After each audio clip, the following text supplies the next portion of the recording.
Nararanasan nyo na bumalik ang sariwang hangin dito sa Nagtahan Interlink. New space, open green space can be utilized by anybody, especially special mention lang by the senior citizen.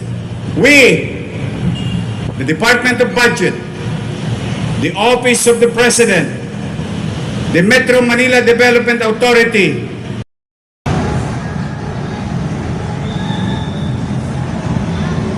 so yan guys, good morning. Ayan, bukas na yung senior citizen pit park sa Maynila, dito sa may Pandakan. Hindi ka nag-live? Karating ko lang.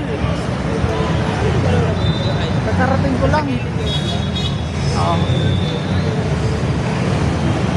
Dito si Yorme.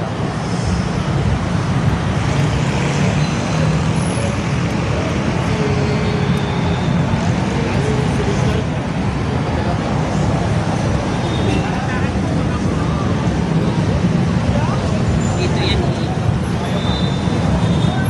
Kaso puti.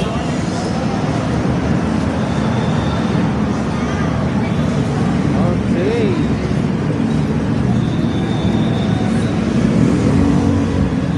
Ganda.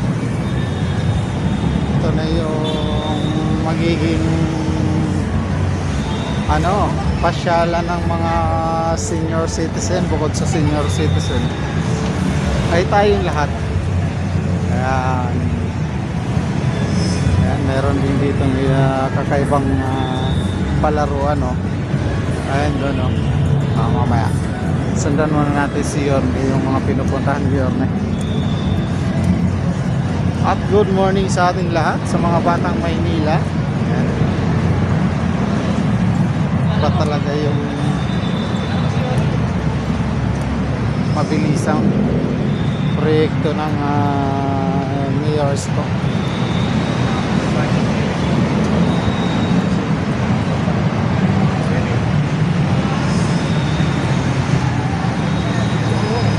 Ito anuhan ng mga aso.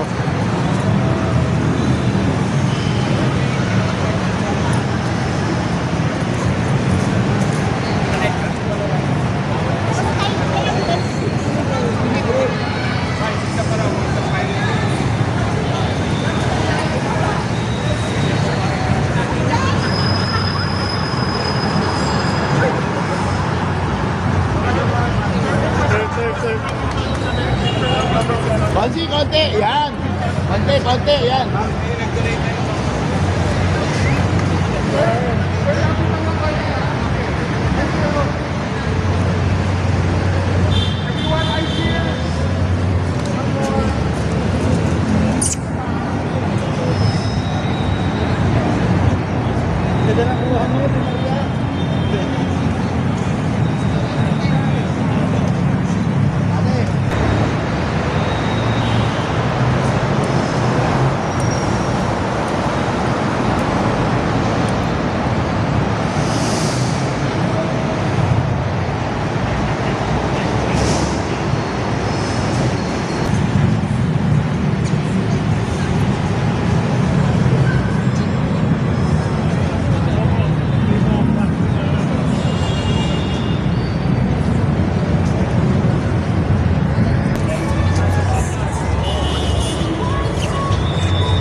Ito po. Sila yung boss eh.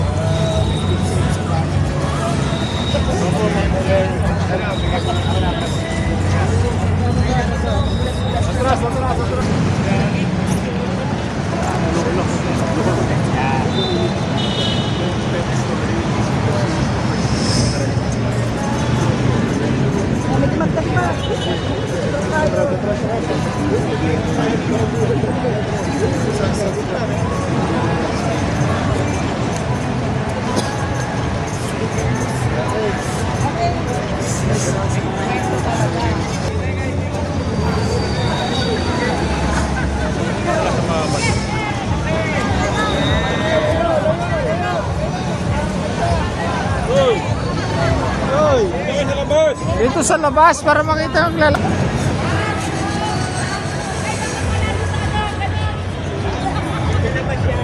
Malakas talaga yan! Okay na. Makulit lang.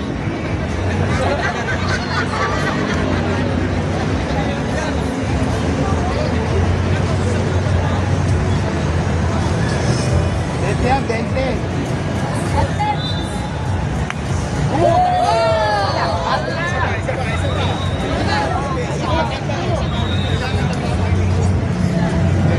Hindi pa rehistro.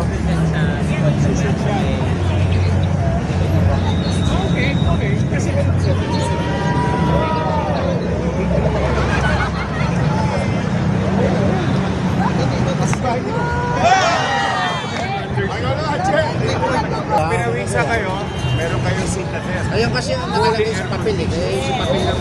Ha? Oh, palakpakan niyo si Chairman. O tsaka si Secretary Kim. Yorme. Tsaka Yorme.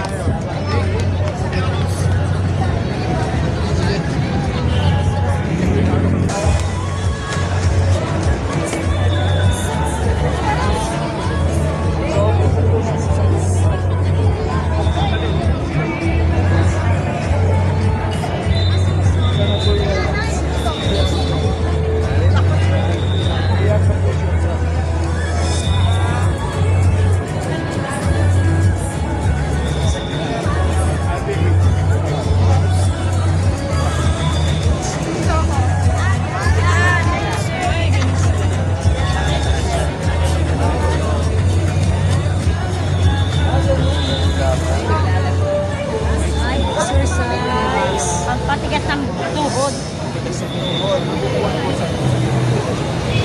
Magiging sustain na ngayon ng mga senior. Welcome po sa inyong lahat. Today is another special day for the city of Manila as we officially open a new space dedicated to wellness, recreation, companionship, and community at mas healthy na lungsod ng Maynila. May I request everyone to please stand up for the singing of the Philippine National Anthem, followed by Isko Moreno Domagoso.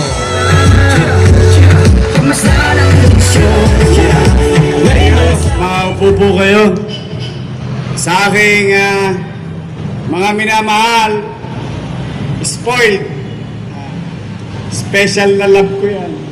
Mga lolo't lola ko, mga senior citizen, good morning! Hi! Hello! Ay, excited ako para sa inyo. Kanina, may napasin kami ni Chairman. Meron na kagad na kinabang sa senior citizen natin.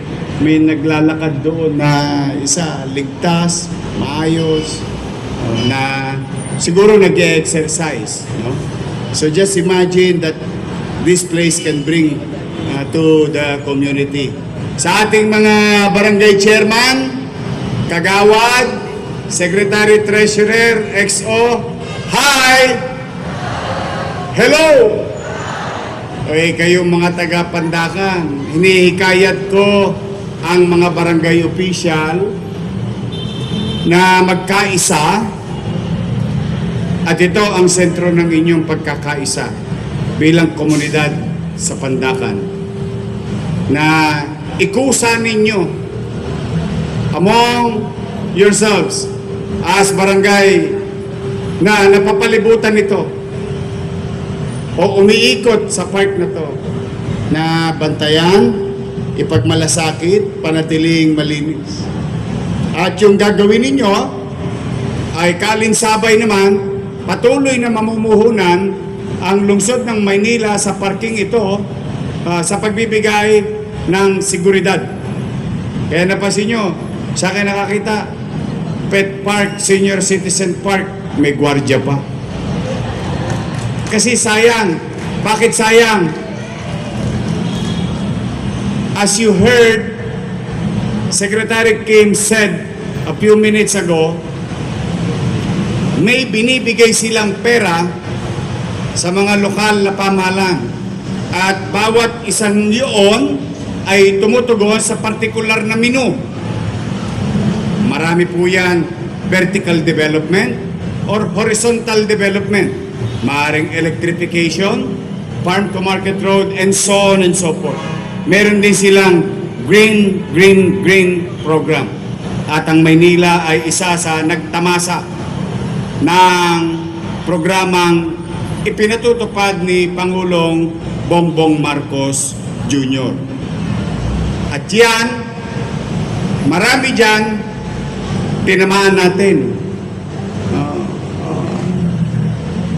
Huwag kayong mag-alala kahit wala tayong pera. Manghihimod ako na manghihimod na may wepax na may wepax. Basta kapakinabangan nyo lang. I don't mind.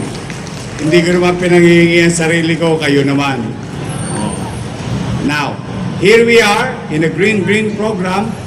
Nung nabigyan tayo, totoo rin yung sinabi ni Chairman Artes. Nung dumating yung tsape, tukod, awang-awa na ako sa Pandakan. Araw-araw na lang, para kayong may pabrika ng Natasha dito. Chinchansu.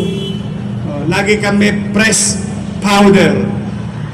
Sa Alikabok, ito'y nagdudulot ng panganib sa kalusugan, hindi lang ng mga senior citizen, pat ng buong komunidad. Nakita niyo yung mga bahay na yan? Nag-abo na yan ang kulay niyan. Dati mapusyaw, naging gray because this is a barren land, non-performing asset, and it's very dangerous to any members of the community and to those who will pass by, that we can bring danger also yung ating mga motorista. Kaya nag-usap kami ni Chair, sabi ko, pare, may sobra ka pa dyan. Binigyan naman kami ng DBM, ng Office of the President. Kaya lang, total, minsanin lang natin gagawin, ito daw pati patot pananggulo na. Kasi sayang naman, ang hirap makaharbat ng resources because huwag niyong isipin na special tayo sa Maynila. Marami rin nangangailangan na local government sa buong bansa. Kaya lang, kanya-kanyang abilidad. Naswertehan lang natin. Salamat kay Kim, ang ating sekretaryo ng DBM, palakpakan natin. So going back to the chair, sabi ko, Chairman, sabi niya, pare,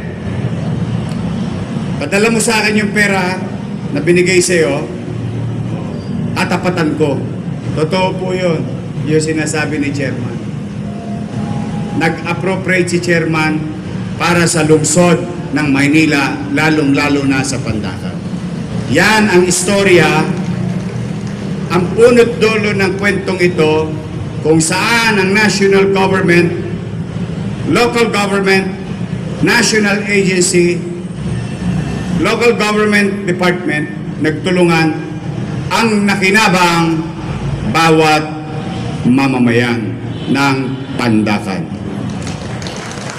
Mga lolo't lola ko, maswerte ngayon, medyo malamig ang panahon, pero darating ang Abril, darating ang Mayo, Marso, nuknukan ng init. Huwag kayong mag-alala, air condition yung citadel ninyo. Pwede nang maglabing-labing. Malamang yung mga senior na single dito, madodouble.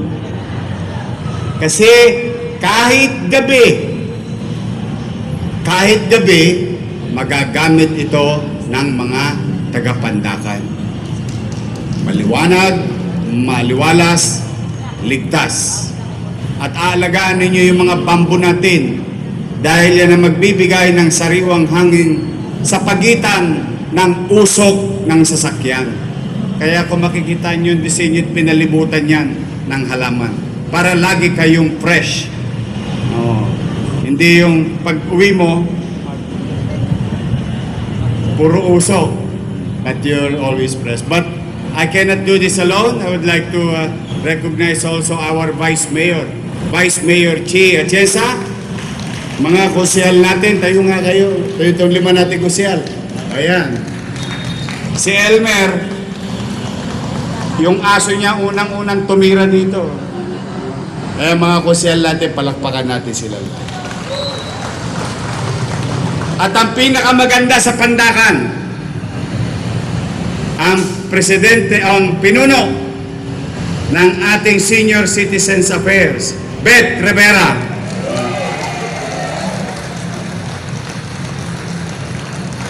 Oh, masipag yan.